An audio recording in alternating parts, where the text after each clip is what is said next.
I can't really define it fully, and I don't think it's meant to be defined fully, but it kind of does something for me.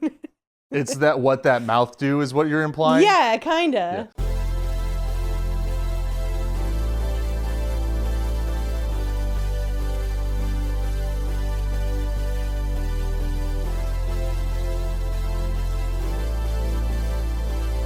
Backdoors and Blindside starts now.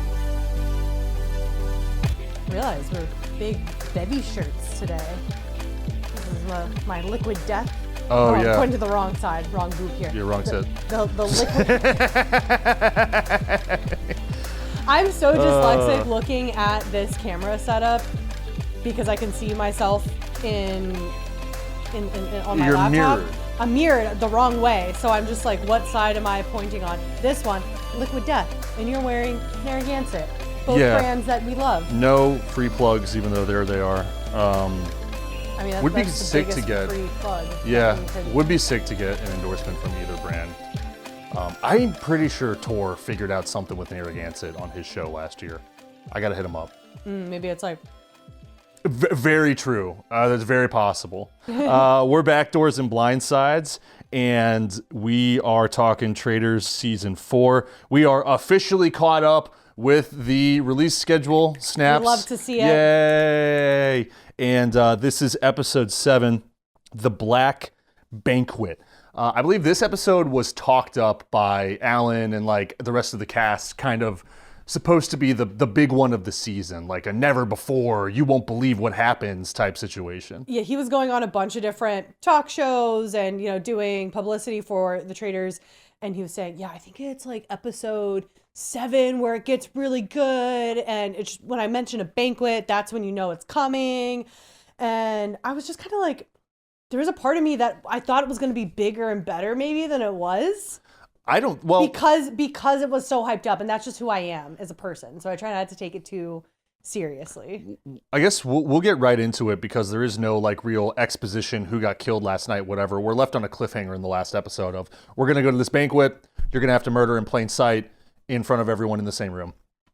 I do not think that this idea was very well fleshed out. And we can get right into what they're supposed to do. And then let's set the stage, and then let's talk about some fashion choices, and then we'll get into the meat of the event. But the idea of the Black Banquet is all of the players are going to this elegant banquet hall dinner situation. They all brought outfits for this special occasion. It's like a gala or gala. And what the Traitors are supposed to do is they're given a cursed amulet that is donned by Lisa. Lisa volunteers to be the one. And whoever the first faithful is to touch this amulet at the banquet will be marked for death. And important to note that they will not be murdered, but they will be cursed for death.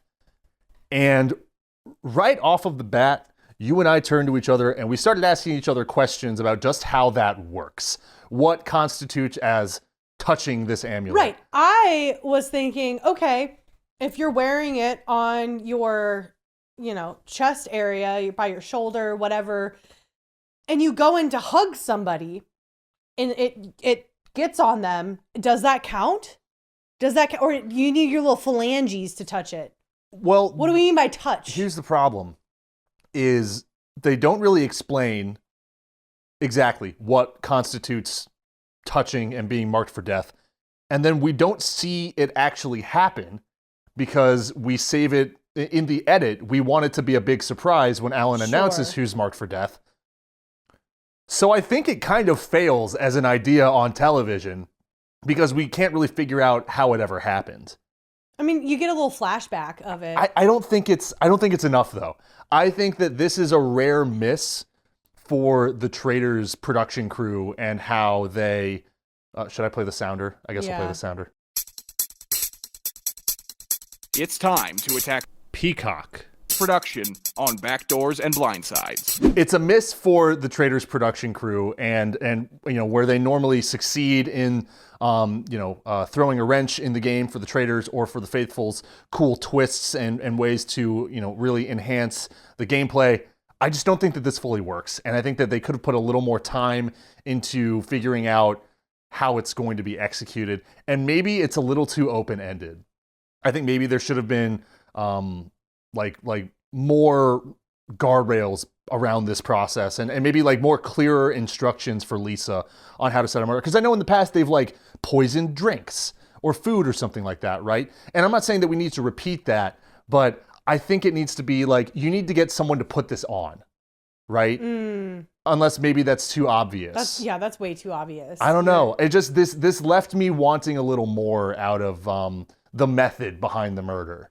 Yeah, I don't know that I like the idea of the amulet itself being the thing that someone has to touch, right? We had the like tarot cards displayed out on the table. Like it could have been something to do with that, or I don't like, we've had people, eat food or drink or whatever in the past. But I think there was, I don't know, it felt a little too niche or not as exciting, you know? Yeah. Or well, like, again, it's not really fleshed out well enough. Yeah. And two, the fact that it was this big bedazzled jewel of a brooch thing, most likely you know that it's not going to be Rob wearing that. I mean, we see men across the show wearing like kind of crazy, you know, fancy things throughout. So like maybe it wouldn't have been that weird, but like you're probably not going to put that on Rob. Yeah.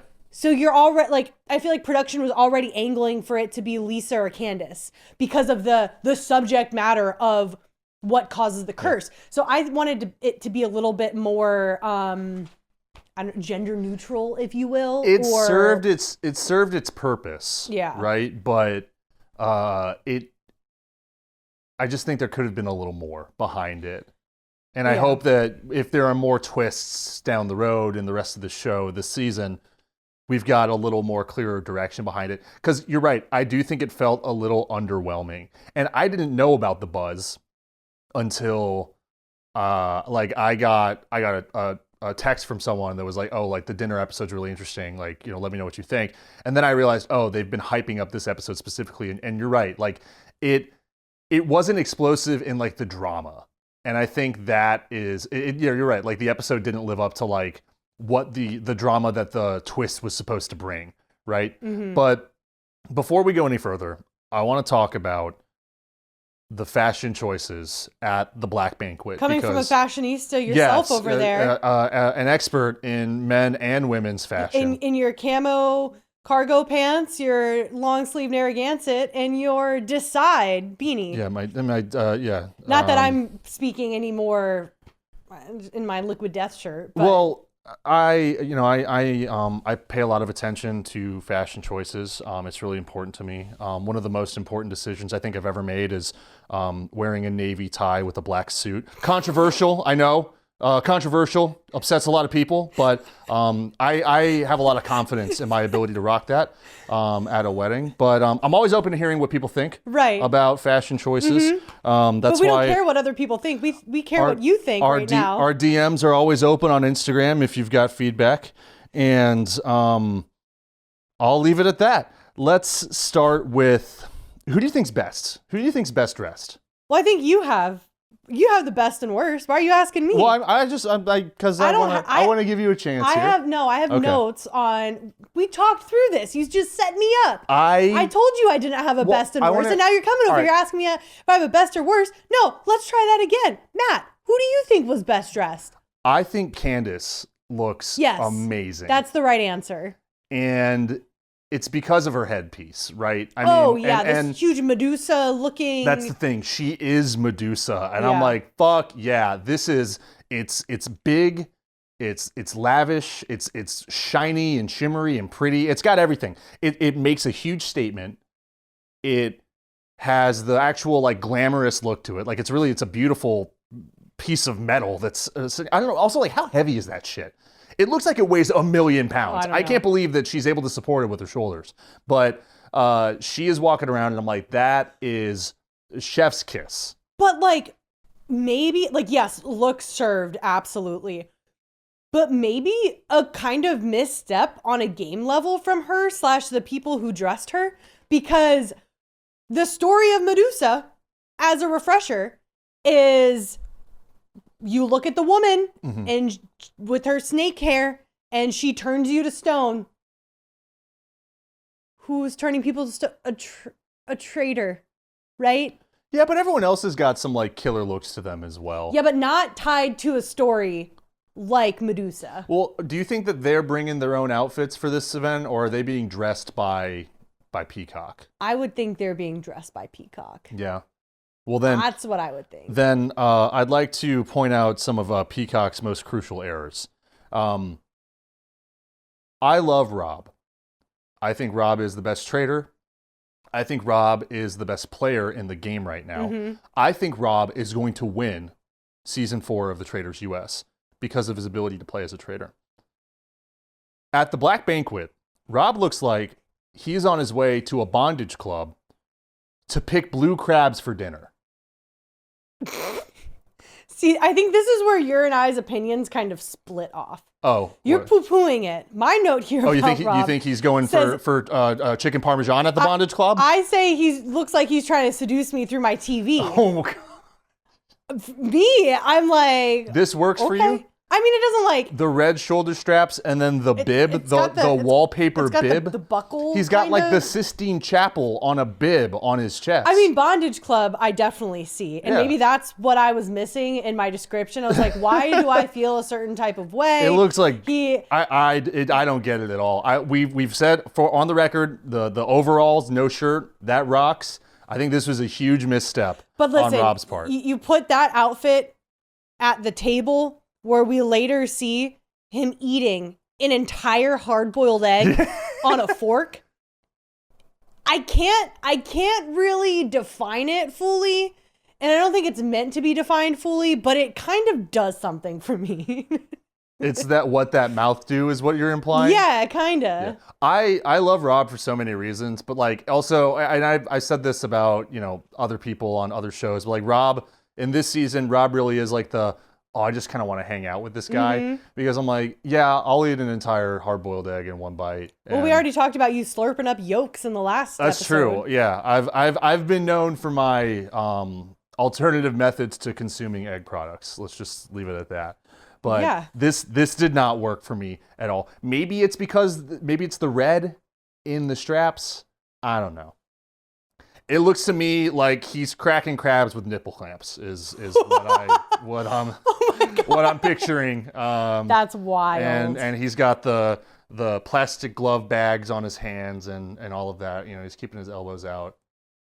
I'm not here for it. Okay. What do you got? I have Lisa looking like a hot rich pilgrim. Lisa looks awesome. Hot rich pilgrim lady. Which she very well might be. Yeah. You check her lineage. Yeah, she you could might very much be. be a Yeah. hot rich pilgrim. And then we have who's your worst? You said Rob was your worst dress. Yeah, Is that Rob your- I think was the worst. I see it. It scratches a little itch with me somewhere somehow that I can't quite pinpoint. There's no fucking way. Zero fucking fuck way. Fuck that it's not Colton. Why? There's just no. He looks like he got. Let me play devil's advocate here. No, I don't know. Absolutely not. Why? Because it looks like he got. He's wearing like this headpiece. This like. It does look like he's got a white lacy bikini on top, stretched over his forehead. Yeah, and then it's this like pearl thing underneath of like a jacket It's like or a something. chest piece. It's almost like a chest plate of pearls. Yeah, but it really just looks like he was invited to a Halloween party and he forgot about it and was like, oh fuck, gotta go to Spirit Halloween real quick in this dilapidated building that Spirit Bargain Halloween bin. took. Yeah, and he just was like, I don't know, and just grabbed some stuff and then showed up to the party. It is looking a little like he typed a banquet outfit into Temu. For real. I'll actually one up you there because we have Alex. Alex who? Alan. Alan? Oh, I thought you were talking about our friend Alex. I'm like, wait, hold up. Where's this going? No. We have Alan, who is in this pearl suit kind of thing. Oh, yeah. Really looks really cool, Alan right? does not miss. Alan doesn't miss with his And I fits. bet you Alan's dressing himself. It looks like Colton raided gay daddy Alan's armoire and stole some pearls off of his suit to dress himself that night. That's what it looks like. Like he's like pulling them off of like strings individually. Yes. Or... He's like, oh, this is what the gays wear. I will take some of these beads and I will wear them.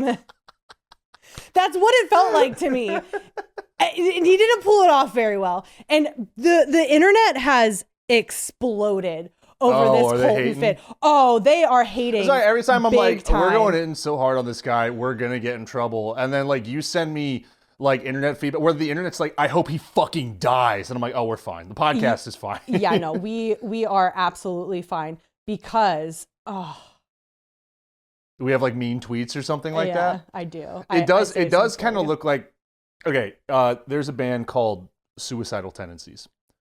If you're listening at home, Google Mike from Suicidal Tendencies. He's their singer. He wears a bandana in a very specific way and has for the entire existence of this band, 40 years. It looks like Colton is dressing up like Mike from Suicidal Tendencies with lingerie on his head. Cheap lingerie, by the way. So we have Colton posting, and I found this on Threads. He's posting a photo of himself in his banquet fit. And his caption is, when @Alan Cummings tells you to dress up, you dress up. A dinner party to remember forever on the Traitors. There were like 100, at the time that I screenshot this, there were 111 comments on it. Okay. And I go, let's open these bad boys up and see what's in. I've got 30 minutes to kill, yeah. Yeah. I found only 3 positive comments. Yeah. Of those 111. What are the positive comments saying? What is something nice that people I don't even remember because I just was come on, guys. He's all right. Yeah, basically. One of the top comments was, I love institutionalized.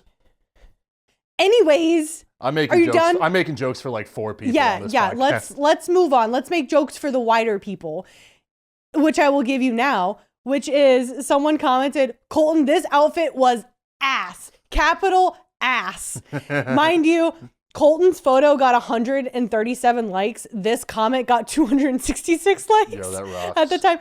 And then someone else goes, guys, stop being so mean to him in the comments. I can't like them all. And then we have the little kid from School of Rock. Which one? The one that goes, you're tacky and I hate you. Oh, yeah, I love that kid. Yeah. Yeah, we have that one making the rounds. That one got 240 likes as a comment. And it's just, it's beautiful. It's just watching them pile up is just absolutely lovely. On the topic of some social media discourse, we have the Danielle Reyes, which was one of our traders from last season. On X, she says, play the game, cool, but the zero remorse, 10 toes down attitude with no concern for collateral damage, that's nasty work. Moving like a traitor while hiding behind a faithful title is wild. Call it strategy if you want. I call it traitor behavior without the cloak. And that is her talking about Colton's gameplay. And that's what I've been saying. Let me ask this question as a wider perspective on the game. Do you think, I don't want to ask if it's possible, because I suppose it is, although very hard to do. Can one person win the money all for themselves? Is that how he's trying to play? Technically you can. Yes. Do you think that's his end game? Maybe. Or maybe he really thinks that Rob is a faithful and it's going to be the Colton and Rob show at the end? Well, I guess you would have to. A traitor could get it all by themselves. Yes. I don't know that a faithful could get it all by themselves. It has to end with that final, it's final 4, right? I think it's final 4. I think it varies. Because last season it was Dylan, Ivar, Gabby, and the, oh God, it was a housewife. This is where my lack of housewife knowledge really embarrasses me right now. I'm just trying to think, like, why is he moving through the game the way that he is, right? Like you have that comment of pointing out this kind of bizarre, yeah, you say you could call it strategy, but what about it is strategic? I think that's a really good way to frame it. Is like, what is your end game, dude? Like, what are you doing? Why are you again, listening to anyone else? Again, it goes back to this game mirroring his real life where don't forget people, I said I'm going to do it every single episode. So here it is for this episode. He allegedly stalked his ex. He allegedly pretended to be their mutual stalker via burner phone. He allegedly put a tracking device on her car and she filed a restraining order against him. So don't forget what type of person he is, which I think it has taken them 6 episodes for his true colors to finally be shown or like portrayed a little bit that we saw in the last episode and now leaning into this episode a little bit more. So I don't think he knows what he's doing. He's just playing hot, fast, and loose because he needs an ego boost. It's crazy if we go look at the entire season and the progression of the edit on Colton. It's crazy if they are editing this to demonstrate a heel turn. I hope so. But then like the idea that like it was fine at first, but all of a sudden Colton has turned heel, I think that might even be more damaging to them. Unless it is what I said. Conspiracy aside, where we talked about our last episode on episode 6, that, maybe Rob tipped off Colton about Lisa, and then they're going to work together to get Candace so that maybe Rob could pull Colton in as a traitor, right? If we go with that theory, this kind of plays to that as far as how they're editing him, because he's faithful. Now he's getting a little evil maybe, and then he's gonna like ascend to evilness to become a traitor. Yeah, shit, you're right. Colton is like when you're eating wings, and what you're making us for dinner tonight. I'm so hungry. We should wrap early so that we can get started. If you're eating wings and you're using, the second plate to dispose of your bones in because you're not an animal, and you accidentally touch the bones on the plate like halfway through your dinner. You don't want to do that. Cold, cartilage-ridden bone. That sensation, that's Colton Underwood. We have a friend who we went to get wings with one time, Sunday wings, and he had so many that he started arranging them on a plate in an orderly fashion, so it looks like some fucking ritualistic. Yeah, it looked like something out of the occult. Yeah. And then the waitress came over. She's like, "That's nice." Yeah, how isn't that nice? Well, I think he was eating a one wing for every point that his team scored. Yeah. And he eventually just built them into a circle. And then he was very proud that the manager came by because it was like, "Oh, that's pretty funny." And I'm like, "No, dude, he was checking to see if he needed to call the fucking authorities on you because you look like a mental patient in this family establishment." But we digress so far. So we have Candace killing it, Lisa killing it. We don't agree on the Rob look, but we can agree that Colton looks like a piece of ass, and not hot ass at that. I know we should work on our phrasing. Boom. Let's get into the actual occurrence, the actual drama of the banquet. Lisa starts working this room like a true housewife throwing a dinner party. She is going around, she is meeting and greeting and saying howdy do to everyone. And guess what? She hasn't been doing this all season. No. Way to ramp up suspicion even more, man. Yeah. And I mean, I know you volunteered for this before your name was thrown around a bunch in the last, the following day, right? This morning, if we're talking like in timeline speak. But it's been pointed out that she is not as bubbly as she should have been. So if she's just turning on a dime, of course people are going to be suspicious. Yeah.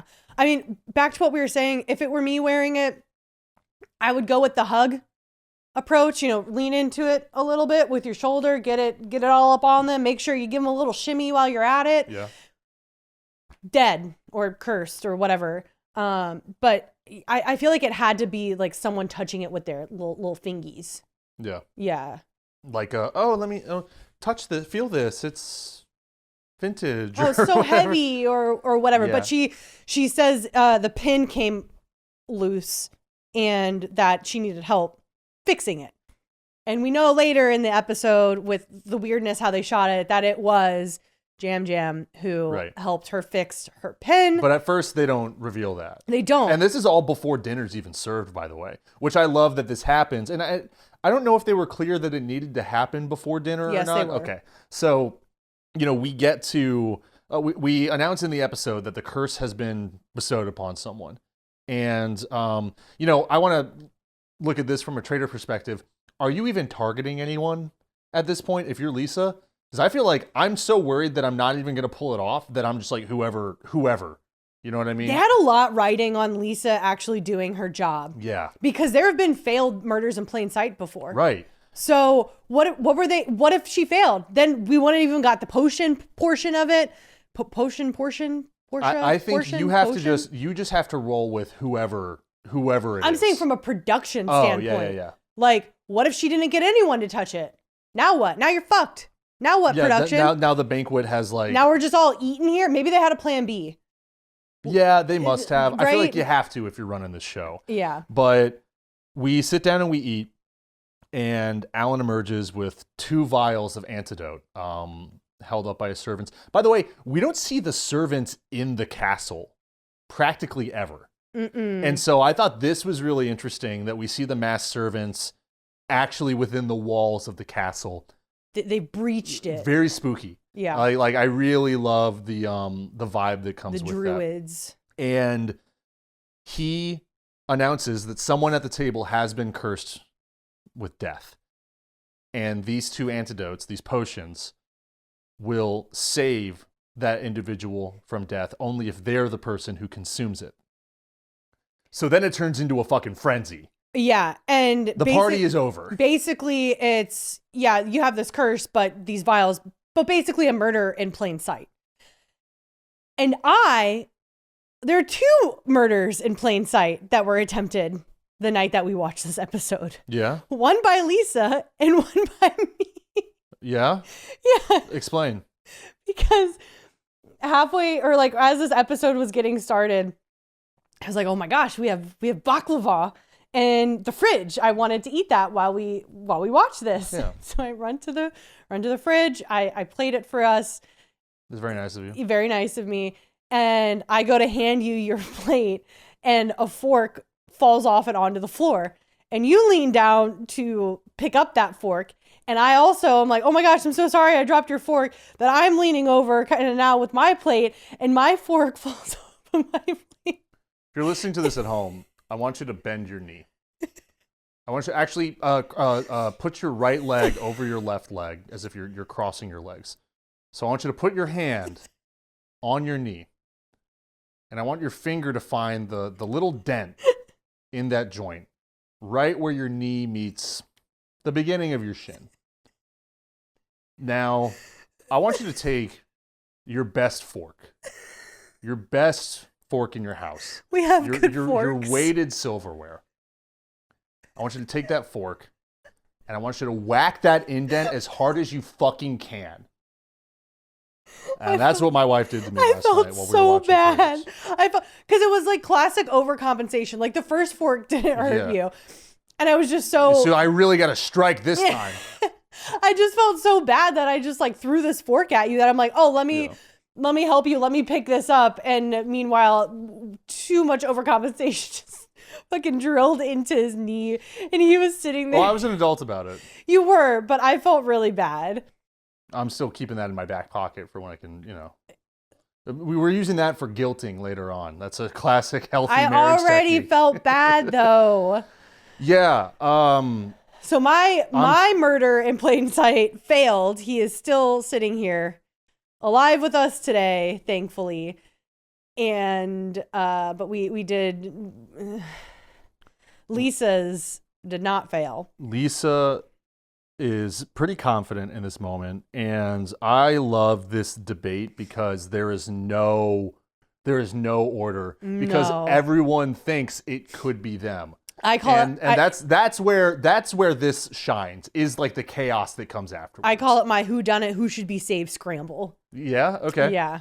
We have people who are freaking out because they flipped over tarot cards, just figuring out what they were. And I flipped over a card and it said Kristen. So maybe Kristen's the person who's going to die because like, and then we have people who are like, well, Dorinda served me food and like, I don't eat turkey, but like Dorinda gave me turkey because she said that I had to have turkey. She so, like, says, I'm just a natural server. What can I say? And that's what's amazing is like everyone is turning on each other so suddenly. You have Jam Jam saying Lisa kissed him.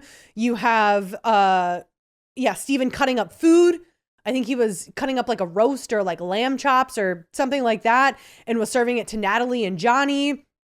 And everyone is basically freaking out. But the person who is just fight or flighting the hardest right now is Natalie. She's absolutely losing her shit. She thinks that Johnny serving her meant that was her mark. And I understand where Natalie's coming from. Natalie's a gamer, she knows how this shit goes. She's been incredibly vocal the last couple of days, both at the roundtables and at missions, right? Even breakfasts. And they have sent home 2 faithfuls in a row now with Michael and with Ron. So people are starting to look more suspicious than they ever have been. Mm-hmm. And she's like, it has to be me. It has to be me. Johnny is sitting right next to one of the servants with these vials. He, without even getting up, reaches up, grabs a vial, hands it to Kristen. Because Johnny is the person who flipped the card over that revealed Kristen's face. Yes. So he's like, oh, fuck, I have inadvertently marked Kristen for death. But at this point, too, it is between also Tara and Natalie and that's getting where it. it's a much uglier situation. But I'm saying Johnny and Tara are supposed to be number ones to each other. So he takes he knows that she wants the vial. And he takes it and gives it to Kristen? I think that's to exonerate himself because Kristen is freaking out. My name got turned over on a card. And Johnny's now like, here. And Johnny's like, fuck. I hope that I didn't inadvertently, look like a traitor there because I was just curious and wanted to see what these cards were. So but he's he protecting himself. Throws Tara under the bus. Well, in that moment, that's what I would do because A, you're protecting yourself. People don't suspect you. And B, if you're worried that you did accidentally, Don't touch it. Don't touch it. Let them fight for it then. And so he gives that to Kristen. It probably would have been Tara and Natalie that got the vials. Yeah. And he kind of fucked Tara over. Well, then in that moment, I think if I was Tara, I'd be like, dude, what the fuck? You're supposed to be my number one and you're giving vials out to people who aren't your number one. But secretly number one. Yes. That's why I'm saying don't touch it. You know that her and Natalie are running up to get one. Just let them get it. Everyone's panicking. Natalie and Tara jump out of their chairs and run up. Natalie beats her out, grabs it, and she's basically hanging on, like clutching it. Like, you can't, I need this. I need this. This is for me. Which she got it first. They argue. And she eventually... Before, you have Alan yelling at them. Yeah, like... To drink it. And I'm like, oh my God, I'm sorry. Is this like a fraternity hazing moment right now? He's just like yelling at someone to drink something. And just that pressure alone, I would have been like, ah. And you normally don't see him take command of... He's very much hanging out in the shadows. Like, he's the opposite of like a Jeff Probst. Yeah. Where Jeff is involved in every moment that he can be on Survivor. Alan is very purposefully like kind of looming in the background until he comes forward to like say something. Well, that's because he has hand selected the traitors. Right. So to speak. So he can't get super involved because he knows too much. Exactly. Which I love. I love that about the show. Right. And Natalie slams the antidote. We all sit back down. We catch our breath. And Alan announces to the table that Jam Jam was cursed for death, thus has been murdered. And as soon as this announcement, everyone goes, what? We have masked servants run up to Jam, grab him from under his arms, and they start dragging him away. He's yelling. Like, it was Lisa. It was Lisa. She kissed me. She kissed me. It was Lisa.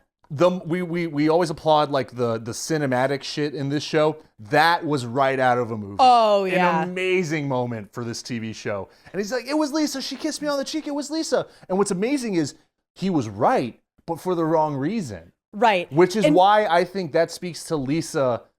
Her game has already been falling apart around her and everyone already suspected her. But it's funny because she's in her confessional basically being like, I didn't kiss Jam Jam. Like that wasn't the reason he died.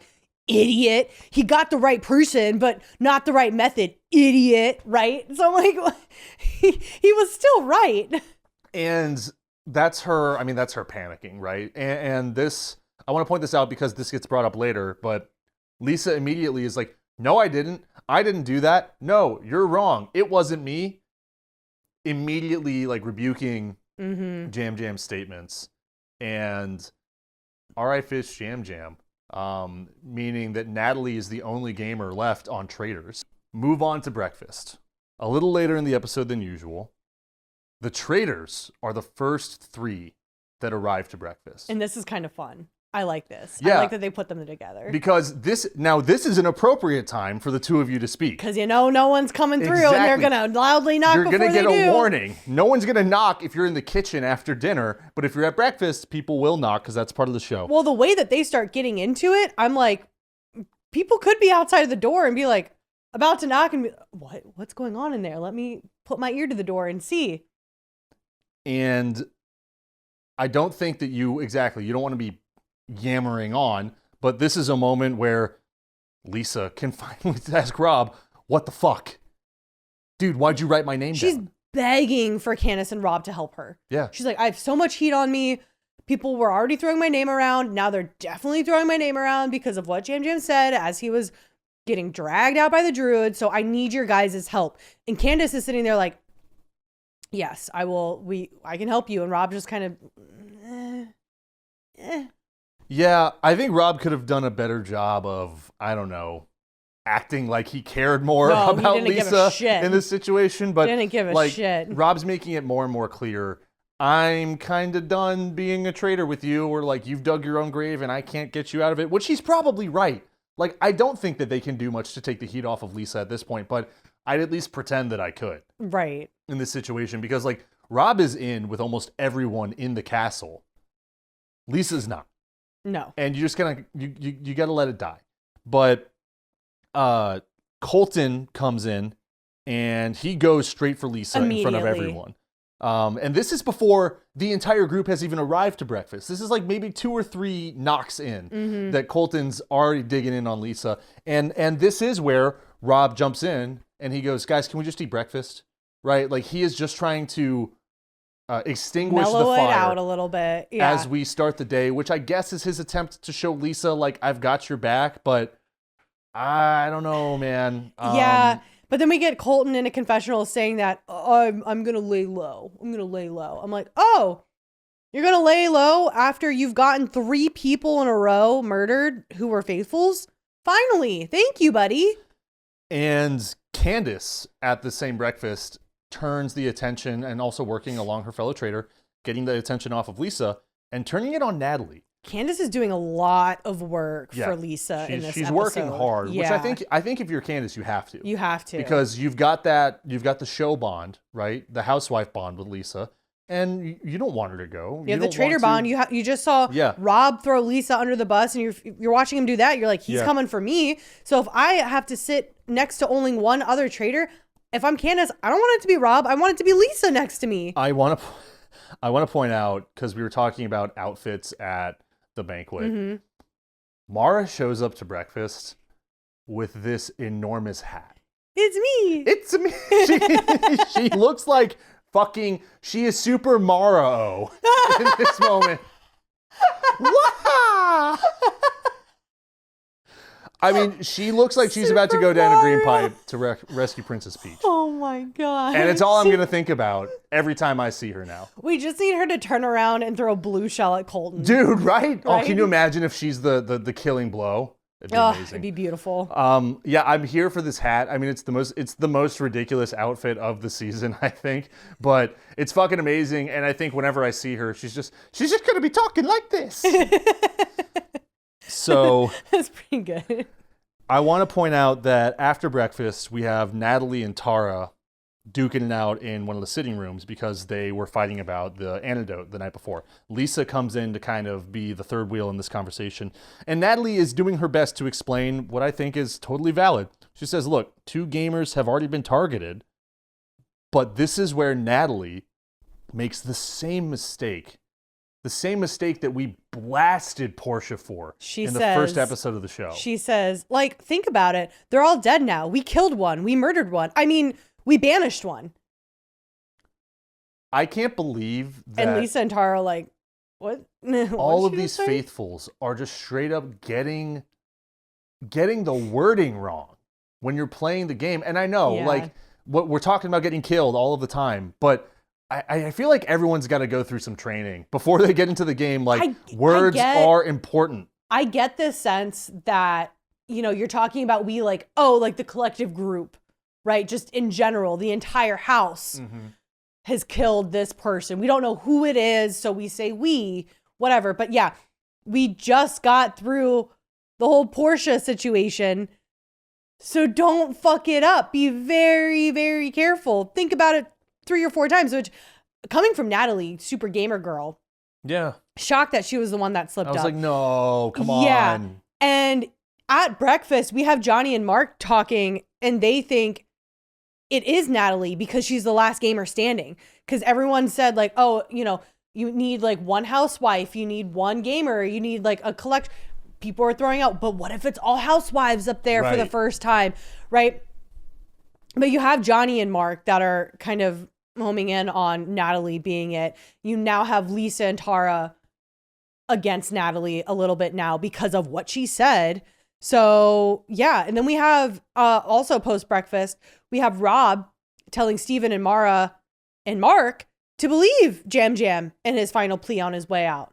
This is a direct hit to Lisa from Rob. No fucks are given anymore. He is coming for Lisa. He wants Lisa out, especially by being like, no, we should listen to Jam Jam. He knew something. It's the only time we've heard a faithful directly say, this person is a traitor because of something I witnessed and right out in plain sight, right?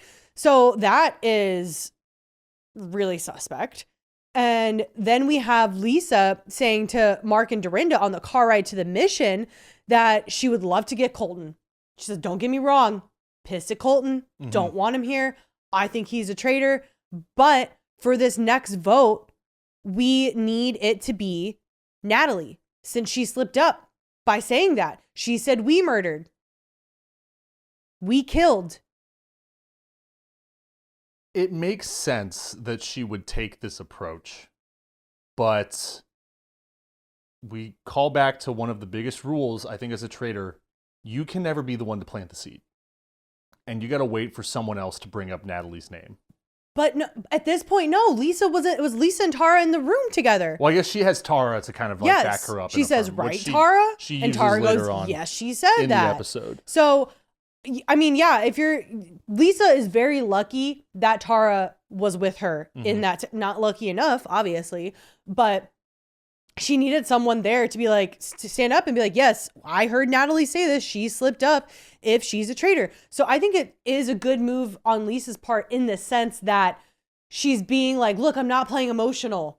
Do I think Colton's still a traitor? Yes, if there's more than one traitor out there. But because of what Natalie said, it's got me turned a little bit this way on Natalie as a faithful, if I'm Lisa, quote unquote faithful. You're right. That I think I'm playing strategically now, not emotionally, even though as much as I want Colton out of this house and I think he's a traitor and he's being a little douchebag for coming after me, Natalie's the one who slipped up and said something. Now, while Lisa is clawing her way out of the pit, Trying to. in another room, the game for the traitors has officially flipped. Because Rob is going full-on attack mode against Lisa. Yep. And he explains to everyone in the room, well, Lisa would be lying for immediately rejecting Jam Jam's accusations on his way out. Right? Like, she spoke up right away and said that he was wrong and that she didn't do that. Instead of acting confused and not knowing what he was talking about, she was defensive. And I'm like, okay, this is the first instance all season of traitor versus traitor. We're finally getting it. Do you think that this is the right move on his part at this point? On Rob's? Yeah. Again, if his end game is to sit in the turret with Colton, this has to happen. Or with anyone. With Maura. I mean, don't forget Maura, right? Like, they've also no got one a really has said close bond. anything about her. ever. Ever. She'd be the perfect person to take. She would be the person to win it all with. Yeah. And then they can have the Dorinda's grandchildren. Right. So we move on to our mission. I would say the least impressive mission thus far. Yes, as far as like flashy fanfare Scenically. goes, but I do still like it because it goes back to something that I've said before, is that these missions operate on multiple levels. Yeah. You get, yes, we're collecting money for the pot, gold for the pot in this instance, but then we're also competing individually for this dagger advantage. So you still have some selfishness happening and kind of like this dog eat dog scenario happening in front of us and throughout the challenge, that people are trying to get the most of these gold rocks, which not very gold. Again, A not very dull- impressive. Yeah. A dull paint job on these rocks Spray here. painted rocks. Yeah. But I do like the fact that, you know, you have some people maybe throwing some elbows in here to get the most. So the mission is we have to trek all the way up this giant ass hill. And we're collecting gold rocks along the way at various outpost stations, whatever. It is announced that the 6 players with the most gold, when they reach the top of the hill, will play a separate game, challenge, whatever, for a dagger. And what this dagger brings is 2 votes at a round table. Very Survivor-like. Very Survivor-like. An advantage to either the traitor or the faithful who wins it. And basically, Too much. what? I'm getting signals to adjust my hat. We can just say this on the podcast. It's fine. Is it right? Is the logo front and center? It's right now. You had one little piece of hair. Oh, the little piece of hair sticking out now. Oh, God. Got to get, yep. This is why y'all check out the video episode. You see us flounder. Are we good? Yeah, we're good. This is good? It's better than it was. Then we're in business, baby. So, Got to make sure that our fashionista over there is all that's right. set up for success. So give me your feedback online. I like that pretty much right away, you know, we're kind of sprinting at the start because we're trying to get as much as we can. Just leaves all the housewives in the dust. It was just pretty fun. It's pretty funny. Bye. You know, it is sorry, it I is keep actually hitting this. the hunks. It's Rob and Colton and Steven kind of ahead of the pack, and Well, we talk about the hunks, but Mommy is leading the pack. yeah, well, which yeah, is that's Natalie. true, Natalie. Yeah, because muscle she's- Mommy Natalie. Well, dude, she's just a fucking beast. Oh, I mean, yeah. It's I wish that there was more physicality in some of these challenges so that we could watch her really clean up. She has pectoral cleavage. It's really impressive. Like not like muscle. Yeah. I don't think just lean, mean fighting machine. Specimen. It's of a pretty human. quiet Beautiful. it's pretty quiet in our house when Natalie's on screen. Oh, yeah. That's like the most that we're really not going bad. We're just paying really close attention, making sure we're not missing anything. So about halfway up the mountain, hill, whatever you want to call it, there's a fun little twist. You have to throw these gold rocks that are representative of money to towards the direction of suspended urns that are hanging by a string. And if you hit an urn, then I think it doubles the value of that rock. But if you miss, then you just lose that gold. You don't get that back. Mm-hmm. Fun little gamble. How many are you throwing if you get to this spot? Listen, as someone who has played sports in the past, I've gotten so much shit over the years. Oh, I thought you played softball. I thought you could throw when you this. can't catch or throw something? Yeah, I'm like, well, I can throw a regularly shaped ball very well.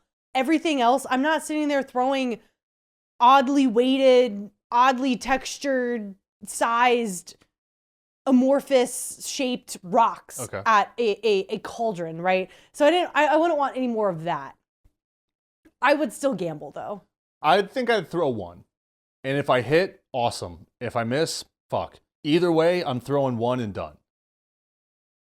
I think I would sit back and watch for a second and see how other people do, because if everyone's knocking them down, that's the then, survivor player. Right. If everyone's knocking them down, then I have to throw mine, because I'm either getting up to the top of the mountain with the 500 in my bag or whatever, and I'm not getting it anyways because everyone else got some, or I am not getting it because I missed You risk throwing being it. at the bottom. Right. You're right. So you are at the bottom either way, whether you throw them or don't throw them, if everyone else is throwing and making contact. Yeah. And my favorite thing is I just said, oh, people give me shit because I'm a softball player and you're supposed to know how to throw. I'll be a huge fucking hypocrite right now. It felt so good watching Colton step up to be the first one to throw a rock and just nothing. Just a big old bucket of nothing that he hits.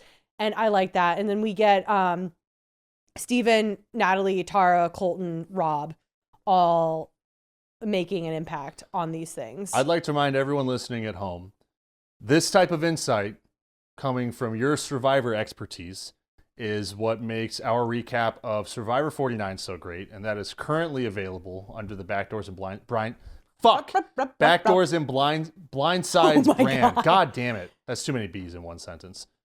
Backdoors and Blindsides brand. I said and it we right are there. covering There you Survivor 50 in just a short couple of weeks following go. the finale We of are. season 4 of Traitors. So that type of knowledge will play a big part in what we have to offer on the show.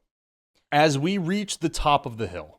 I do want to point out something very small Please. that I noticed that I went back and rewound to make sure I saw what I saw was Rob on the first stop.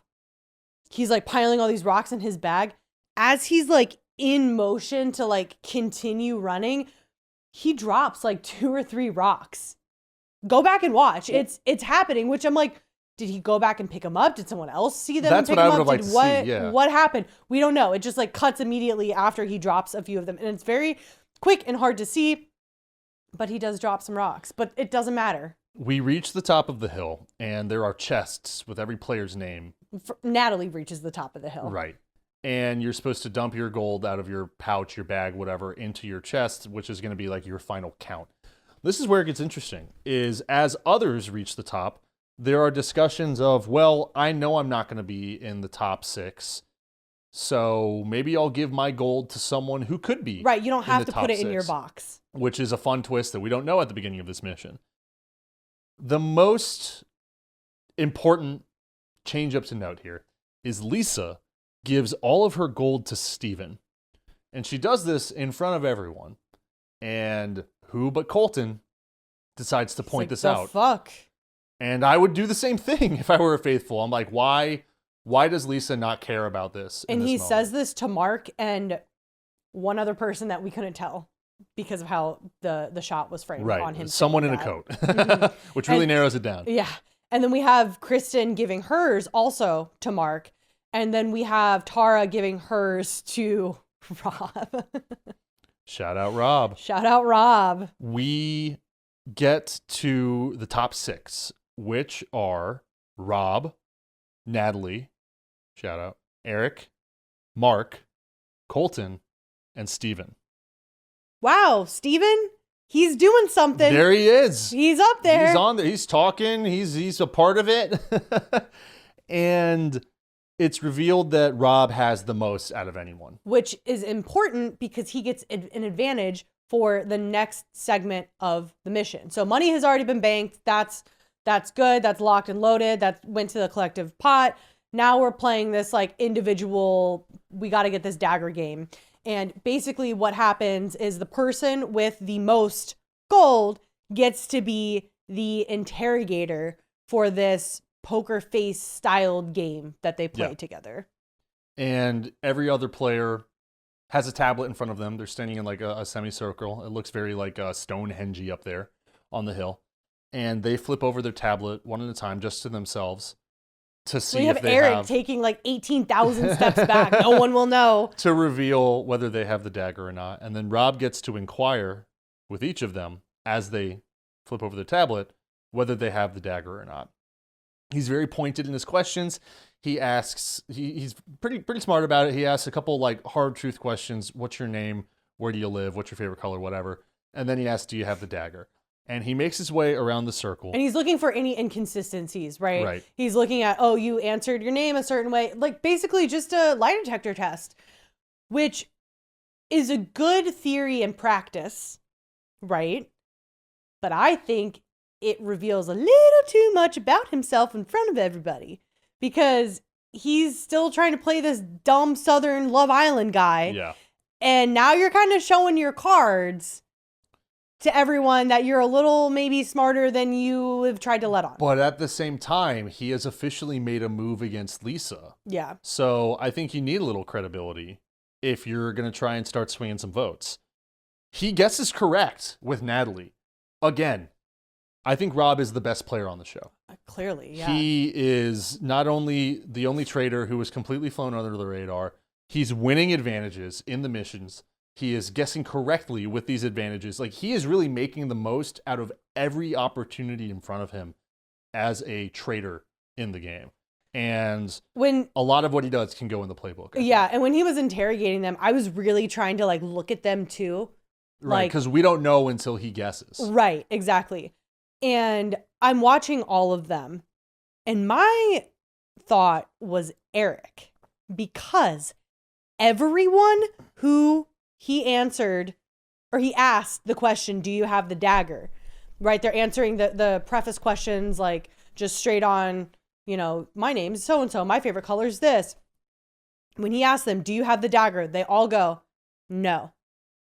Little they do a little head shake with it. All of them, except for Eric. Eric is so stone cold rigid. He's like, no. Everyone else gives a little head. But the only difference in all of those little head moves is that Natalie couldn't look Rob in the eye when she did it. Mm-hmm. She was like looking everywhere. Which is crazy because like Natalie's a Survivor player. Yeah. Deception is a big part of her history as a player.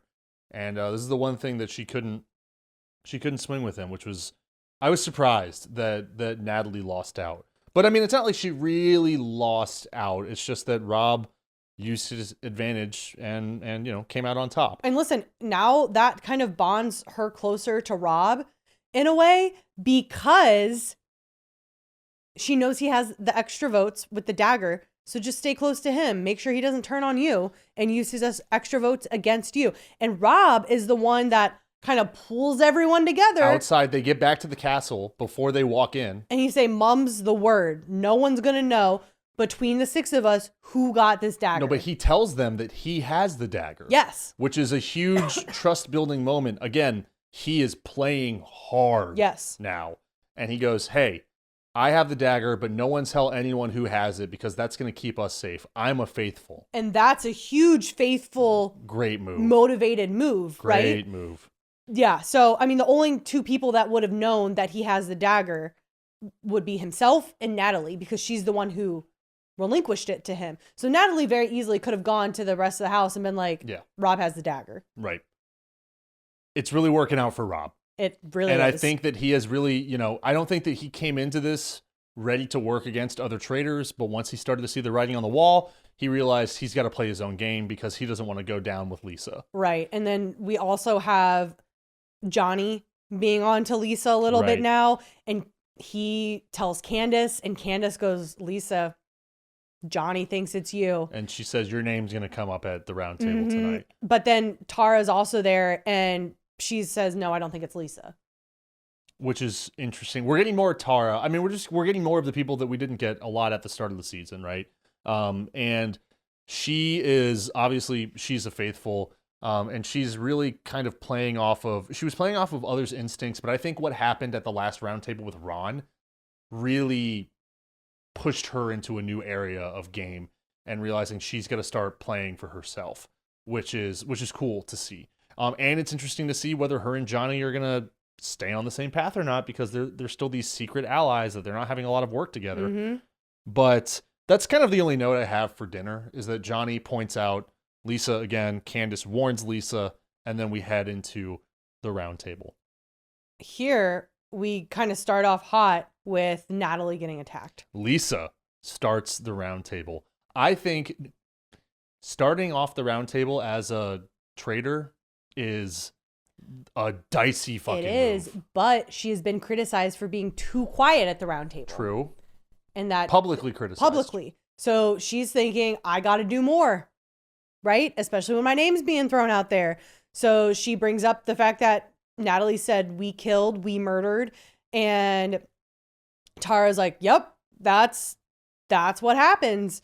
And Johnny, we're kind of getting a little bit of whiplash for him because he comes for Natalie as well, being like, I didn't like how you're, overly grabbing the potion. And it could have been, maybe you're a traitor and you want to make us feel like you're coming so hard after the potion because you're so worried of being killed that like you're trying to throw us off your scent. And she's just basically like, I didn't say that. I don't remember saying that.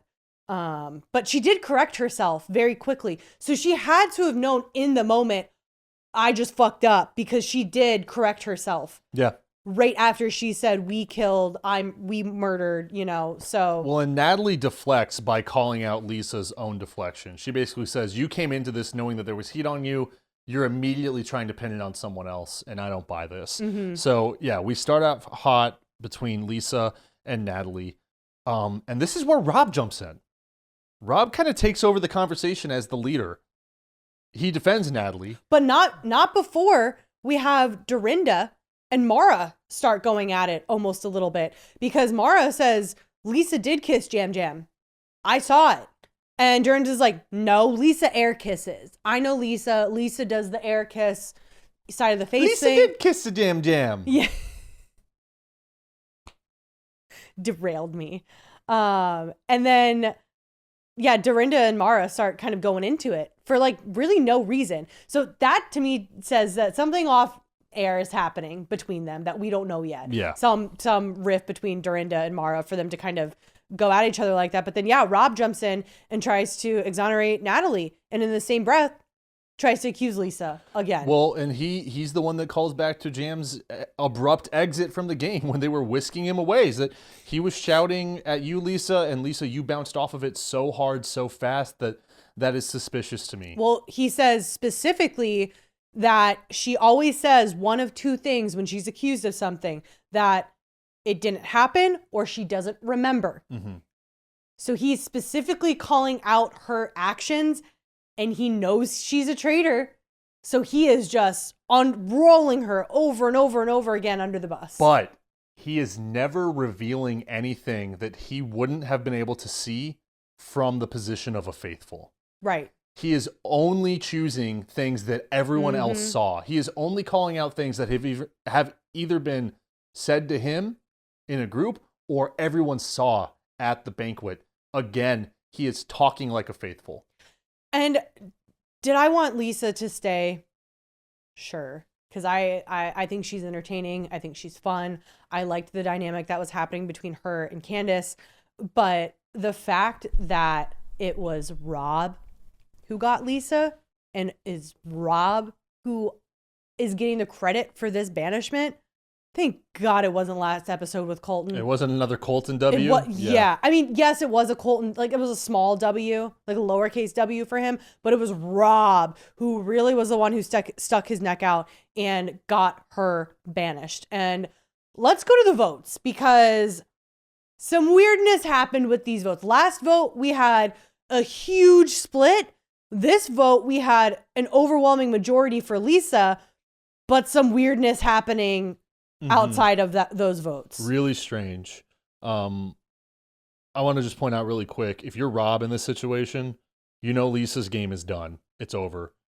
Just, you vote her out, let Candace vote however she wants, and you two will figure it out in the turret that night. Sure. That's what you have to do. Let's start with Natalie. Natalie gets 2 votes. One of which is Lisa. And the other, Tara. And that checks out. Because they were both in the room when Natalie said, right, we murder, we kill. And, Ron was the biggest suspect, and he's gone now. So it makes sense that you go in a new direction. Lisa was gunning for Ron basically the entire time, so you vote again towards a new person. Or Colton, she decides to go against Natalie because Natalie threw her name out. The two of them voting together, I think, is smart because they witnessed the firsthand knowledge themselves. And Tara gives her credit. Tara gives Lisa credibility. Right. Which means that you can always explain your vote. That's the thing. Like, it always comes back to, when you're voting, you have to think about who's going to come up to me afterwards and ask, why did you vote that way? Right. And in this situation, you can I say, heard Natalie. I heard Natalie and Tara was there too. We feel the same way. Do you think Tara could get any heat though because she voted with Lisa and had this story with Lisa about Natalie that people are now looking like, ooh, do you think it was two traitors working together to try to get Natalie out? I think, well, at this point, Tara thinks that Lisa is a faithful. So I think Tara's voting the right way. Because right, also in the moment, she I'm flipped saying, on Ron and realized Ron is a faithful. So I think like this, I'm going to talk about this more when we get into the turret. But like this was a hard reset for the game in a lot of ways. I think so, absolutely. And so I think Tara is voting just fine. It makes sense that Lisa votes the way that she does because there's not enough heat on another person for her to really ride the momentum anywhere else. Right. Again, her game has crumbled around her leading up to this. And then for Lisa, we got Mark, Steven, Maura, Colton, Eric, Kristen, Johnny, Natalie, and Rob. Overwhelming majority. The majority. How many is that? Like 8, 7? 9. 9. And then we get into kind of weird ones. I get that Maura and Dorinda were going at each other a little bit. But Dorinda, out of fucking nowhere, is she even there? Is she there mentally? What is happening with her? She's just dreaming about Maura and Rob fucking or something? Happy. She's just happy to be there. She's literally just happy to be there. She's like, I survived the first night. That's all I know. I don't know anything else. Dorinda votes for Maura. Maybe because she wants her traitor's husband all to herself. Maybe that's it. You're right. Right? Jealousy. Yeah, but she knew that no one was going on Maura. So why? The weirdest fucking vote out of all of them is Candace. She votes for Rob. It's not weird. It's fucking insane. And we know why she did it. And it's the dumbest thing. Outside of Colton taking Lisa aside before the last roundtable, right. It's the dumbest thing that anyone's done on this show. She kind of just exposed them all, right? She just gave the money to the faithfuls. Right? Because if I'm a faithful and I just saw, oh my God, we just got Lisa out. Sick, we got a traitor out. Where did the votes go? Okay, all of these people voted. Why did Candace vote for Rob? Candace was mad that her BFF traitor, Lisa, got voted out at the hands of Rob. So that means one of two things. Candace is a traitor as well because it was a retaliatory vote against Rob.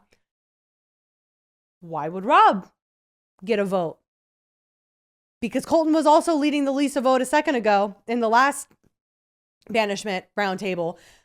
Maybe Rob's a traitor too. Maybe Lisa's mad or Candace is mad at Rob for voting out her fellow traitor BFF Lisa. I think this was a moment where Candace showed way too many of her cards. Yeah. What the fuck are you doing, girl? She was emotionally impulsive. Yes, and absolutely. She's gonna pay the price for it. And I do think she goes before Rob. But everything that you're telling me of what she's just revealed, who amongst all of the faithfuls is most likely to see that? Not that Candace is a traitor, but that she exposed Rob as a traitor as well. I would think maybe Johnny, because he's playing a little bit of a strategic game here. Natalie, I don't know if she could quite see it right now because Natalie is blinded by, oh my God, I almost just got banished. I think Rob also got all 5 of those individuals like locked in with him coming back. And that would be Natalie, Eric, Mark, Colton, who we already had, and Steven. Yeah. I don't think that any of those people are going to look at it that way. But I think Johnny's a good answer. Maybe Kristen? I was also going to say maybe Kristen, and that's their best bet if they can put some of those pieces together. At the very least, they should just look at Candace and be like, why the fuck she vote for Rob and not Lisa? Oh, she didn't want to vote against her fellow traitor. Let's get Candace. And that's basically what Colton is saying now. He is on to Candace after the banishment, and he's basically just being like, tomorrow with Rob in the room, like, did you see Candace at the round table? What the fuck happened there? And that's where Rob he's just trying to nail the coffin absolutely shut. He goes, do you think it would be possible to have a turret full of housewives? Which at this point, why not? Why not? Dorinda threw out a fucking weird vote too. We led the housewife killer crusade for so long. Maybe that was, and we were wrong about it because Ron was a faithful. Maybe we were wrong the entire time. Right. And instead of Johnny being weirded out by Rob or Candace, what he is really weirded out is by Colton. And he has been on Colton for a little bit now, but he talks about Colton being really good whipping up votes at the round table, which again, if you're a faithful, it's a bad faithful move. Yeah. You're being a bad faithful if you can truly whip up the votes like that. Because if I'm Johnny, I'd be like, Colton can turn on me at any second, and he will get everyone's votes. And you're not willing to listen to other people. Right, exactly. He wants to steamroll over all of them. And he now is looking at Colton and Rob together as a unit and saying, wait a second, they're moving pretty closely together. Colton teamed up on Lisa last time. Now Rob teamed up on her this time. He said basically Johnny said that Rob basically copied Colton's entire speech from the night before. And he's basically being like, how do you know to push the vote to Lisa when it has never been mentioned once? When her name's never been out there once before Colton trying to do it in episode 6.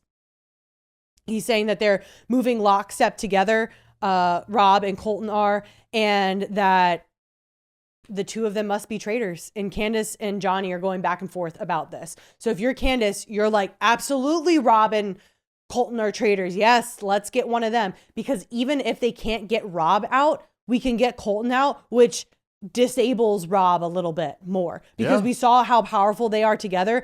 And if you're Candace, you're looking at Rob being like, I'm fucked because he just came for one of us. But the problem is, I don't think she's looking at him that way. I think she thinks that she's ironclad and she's going to be able to turn it on Rob and be on her own. You don't like looking at the flash forwards like next on the Traitors. Well, no, I you don't. I watched it. I'm going to say Spoilers ahead. No, it's not. It's Okay. in the show, this episode. I just assume every flash forward is spoilers ahead. So. No, you just see Candace being like, I'm going to do my thing and you do your thing. Interesting. Meaning that they're going to gun for each other. Which, if I'm Candace, I'm going up to the turret later and I'm going to be like, Rob, you fucked me. You definitely fucked Lisa. Now you're fucking me too. I still want to work with you. I think we can pull this out. We've pulled it out together this far. I don't think people are suspecting either of us. Let's keep riding together. But as a show of good faith to me, as Candace, Rob, we're getting Colton out tonight.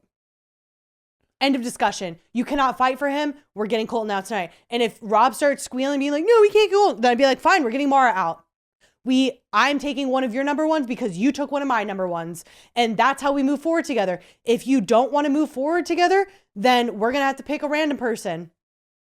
And if you're Rob, I think you go into the turret ready for whatever Candace wants. That's your peace offering. Is you go in there like, all right, I'm going to give her, or I think that's the smartest thing, is like, you know that you've burned Candace by getting, now she is too. No. I think you're getting a little lost there. I think it's Candace's best move to be like, I still want to work with you because clearly Rob's out for blood now. You need to simmer that down a little bit, but I need you to show me good faith and we need to get Colton. Rob can't go in there and offer Colton or Maura up on a silver platter to her. No way. He needs to sit back and let her be the one to do that and do some maybe damage control regarding Lisa if he wants to move forward that way. I don't think you lead as Rob going in there being like, I'm gonna offer up my people on a silver platter to you as a show of good faith, unless he actually does want to work with Candace moving forward and he wants her to trust her.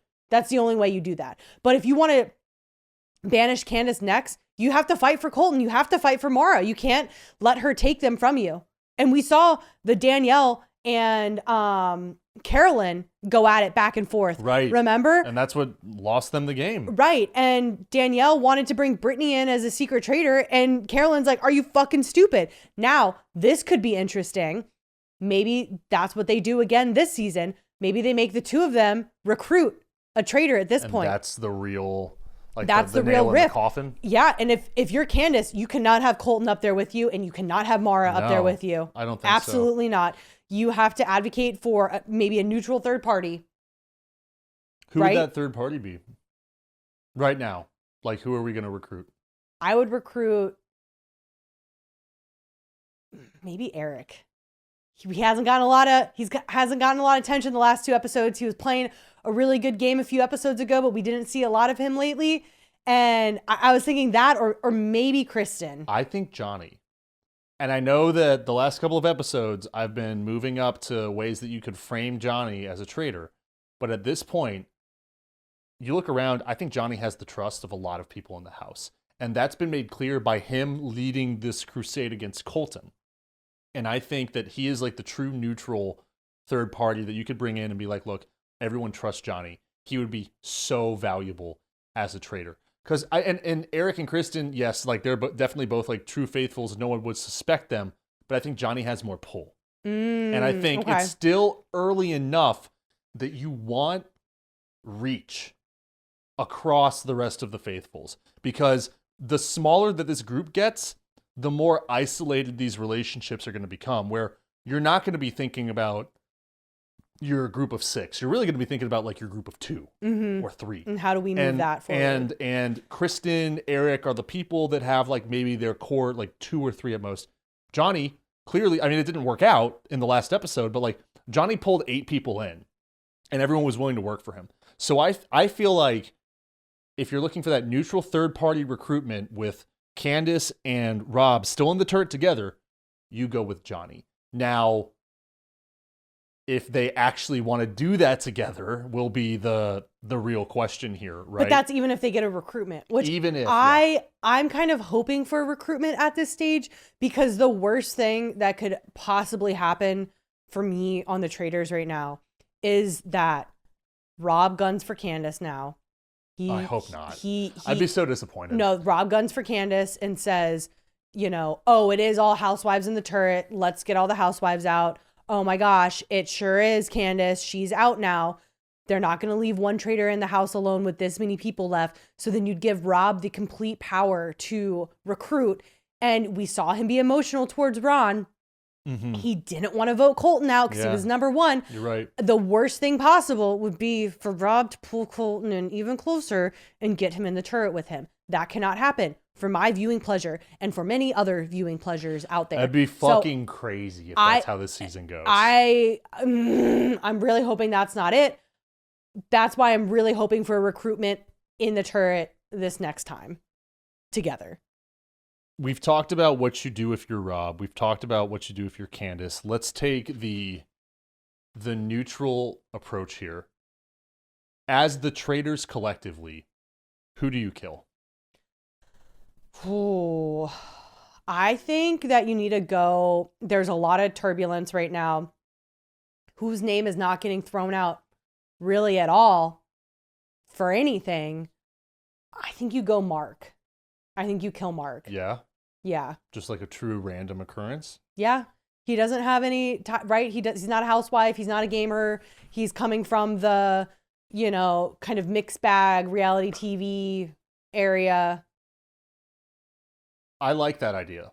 And I think we've talked about like good and best ideas, right? For who you murder. So you're going to give me the best idea. No. I think that this is another good idea because this doesn't. Give me your best idea. No, this isn't a lock. This isn't a lock that this is the best idea because I know that Rob will never come around on it. But I think Colton was right on Lisa. He's basically already on Candace. And he's told you, Rob, that he's on Candace. Just get him out of the game. Because I think if you don't do it now, you can't count on the fact that you can recruit him. And if you don't do it now, he's going to crash into you next. Yeah. And so I think Colton is the one that you take out. No one suspects Rob. He has plenty of allies, including those other 4 from the mission. So why? I just don't think Rob would have it in him to do it. I know, and that's why I'm saying, like, I think that this is good for if I'm just telling the Traitors what to do, right? Right. I don't think that Rob actually will do this. So I fully expect that we go into the next episode and the murder will not be Colton, even though I think it's going to be really good for them collectively, because at the end of the day, You're trying to get to the end of the game and win the money. And if you're splitting the money with just Candace, that's a pretty sweet pot that you're splitting down the middle. I don't even know what they're up to right now. It has to be close to like 150. Yeah, it's over 120 because I think that's where it was at the start of the mission. Yeah, I think it's closer to that 150 range. But the last thing that I want to analyze here is if I am Dorinda or Mark. We flash back to Lisa in the car. A known traitor at this, not at this point, but afterwards, right? If I'm Dorinda or Mark, I'm reflecting on the day that I just had. We just got Lisa the traitor out, but Lisa the traitor, unbeknownst to us at the time, was in the car, and she was saying, I think Colton's a traitor.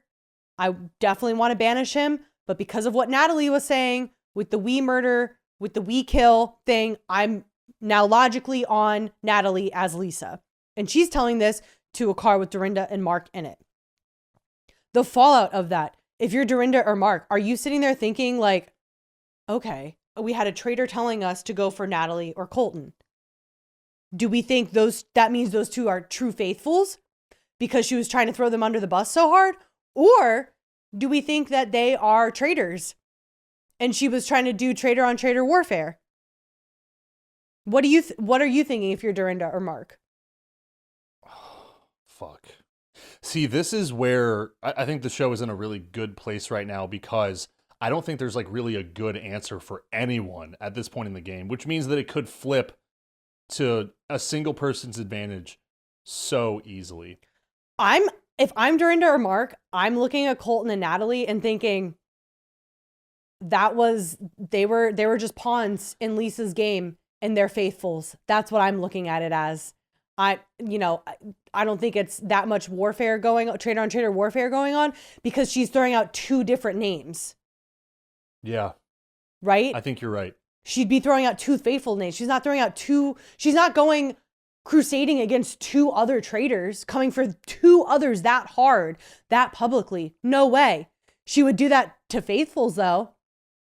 And I think Candace's name will be thrown out in a more serious tone than Rob's will be. I don't think that Rob is completely out of the woods because she outed him the way that she did.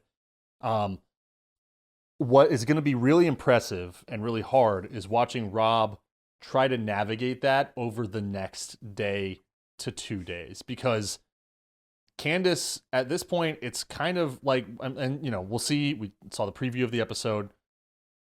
If she writes his name down like a second time, I think that's really bad news for Rob. But that's also really bad news for her. Right. And I think that if she is still playing the game correctly, the only time she will do that is if she knows that she's going out and Rob is involved in that.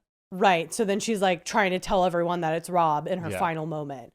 And which is kind of what like Bob the drag queen did in that tremendous face-off with Boston Rob last season. Absolutely. So I think if Candace really gets into it with Rob specifically at the round table, people will sit back and be like, ooh, is this our first traitor on traitor fight? And she voted for him last time. She's really upset and he's really gunning for her. Why would he really gun for her? Because he knows that she's a traitor and now she's announcing to everyone post-banishment that she's a traitor. So now I'm looking at Rob. If Rob can get out of these next 2 episodes unscathed, he wins the game, in my opinion. I agree. And to go even further, I think you're going to get what you want. I think you're correct. We're getting a recruitment next episode. Because if I'm looking at this through the lens of production, I think that it's a big gamble trusting that Candace and Rob will play nice with each other over the next couple of days. Yeah. We need someone to keep the traitor train moving if Candace goes and then Rob goes right after her because Candace blows up his spot. So I think you're right. I think we get a recruitment next episode. I think Johnny might be the best answer for the two of them if they can figure it out together. I just think they're so blinded right now. I think you're right. I think Rob's going to be like, I want Colton. She's like, no. He's like, well, then I want Maura. She's going to be like, no. I think bringing Colton in would be such a mistake, though, because he's already suspected. Served up on a silver platter. So, you want to get a traitor. You throw Colton, you bring Colton and throw him under the bus like that. But Rob won't want to do that. I know. He'll want to throw Candace under the bus so him and Colton can ride off into the sunset together. And I can't have that to enjoy my programming. I would be fucking shocked if that's how it ends. But, as I said earlier, like this is kind of a hard reset on the game. Yep. And the biggest suspects are all gone. Ron, Lisa, Jam Jam. Those were the names Michael, that have been thrown around the most over the last Donna, 5 or 6 episodes. All the big out. suspects are gone. If you're a traitor, let them work Natalie. Maybe let them start to figure out Johnny, right? Again, like if you don't recruit him, make him the scapegoat. Rob's biggest hang up is Rob needs to let go of Colton. And that could be what costs him the game at this point. Yeah. Candace has to just accept that Lisa's out of the game and she still has a shot at that money. I think those are the 2 hurdles that each of them individually need to jump over to get to the end of this game. Seriously. Yeah. She needs to go to bed that night and think, okay, we move forward. It's a new game. We ride. How am I gonna get out of this? Let's see if she does it. But until then, we're caught up. Congratulations to us. Thank God, which means that a new episode will follow the next release of a Traitors episode sometime later this week. And be sure to enjoy everything we have to offer on this brand. Reels on Instagram, shorts on YouTube, full video episodes at Backdoors and Blindsides on Instagram, and share the show with a friend.